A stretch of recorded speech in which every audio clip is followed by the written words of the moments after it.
Hey Westview students, Mr. Santella here, and I am your Access tutorial teacher for the first semester.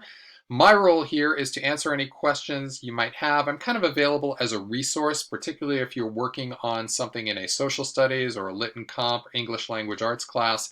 I can be a good resource for that.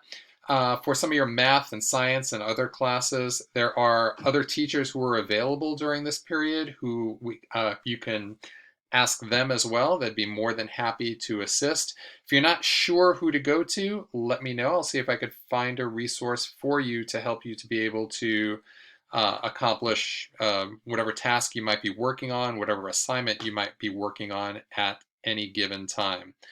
Uh, if you have questions about anything that might be going on at Westview or things that are occurring, I could be a resource for that as well. So use me as your first possible resource, and if you have any questions I can't answer, I will certainly do my best to be able to put you in touch with someone who can. Looking forward to seeing and speaking with all of you this semester.